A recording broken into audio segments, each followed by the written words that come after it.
maanta xarunta golaha wasiirada ama howlka shirarka golaha wasiirada waxa ku qabsoomay shiraan caadi ahayn oo shir gudoominayay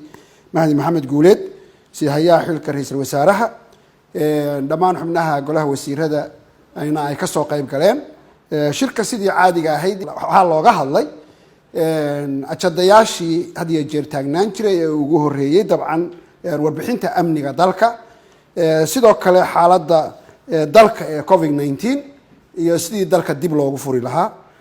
waxa kale oo looga hadlay si xoojinta hawlaha xukuumaddu wado maadaama shalayto go'aankii golaha shacabku qaatay xukuumadda kalsoonida laga noqday ilaa inta xukuumad kale oo xilka kala wareegta laga soo dhisayo in hawlaha dawladda sidoodii ay ahaadaan oo la dardar geliyo goluhu wuxuu ugu horeynba amaanay runtii waxqabadkii iyo soo jeedkii iyo hawlkarnimadii iyo qorshihii fiicnaa ee uu sameeyay ra'iisul wasaare Xasan Cali Khayre ayaa aad iyo aad loo amaanay loona rajeeyay khayr iyo future wanaagsan kaalintiisii hogaamineed ee golahan shalayto kalsoonida laga noqday uu ku hogaaminayay intaas kadib golahu sidoo kale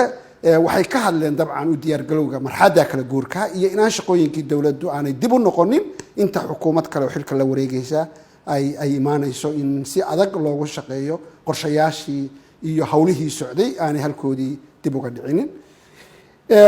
golaha wasiiradu runtii wuxuu bogaadiyay taageerada beesha caalamku had iyo jeer ay la garab taagan tahay dawladda Soomaaliyeed siyaasad leh horumarin leh dhaqaale leh amni leh ayaa golahu aad iyo aad u bogaadiyay haddana dhinaca kale waxay golaha wasiiradu ka codsadeen diplomatic missionska iyo dawladaha aanu saaxiibka nahay inay ixtiraamaan madax banaanida iyo dastuurka iyo go'aamada hay'adaha dastuuriga ah ee dawladda inay ixtiraamaan wixii tala ah hayaan u hayaan horumarinta iyo adkeynta nidaamka dawliga ah ee Soomaaliyeed na inay u maraan channelka diblomaasiyadda ay u maraan golahu wuxuu runtii shirkiisa ku soo gabagabeeyay in dhawaan maadaama uu hoos u dhacay xanuunka COVID-19 iyo dadka uu soo ridanayo saameynta uu Soomaaliya hadda ku leeyahay in si dhaqaalaha dalku uu dib ugu kaco dib loo furo dhawaan garoomadii diyaaradaha iyo iskuuladii iyo jaamacadihii iyo dalka meel kasta oo xiran in dib loo furo iyadoo taxadirka laga qabo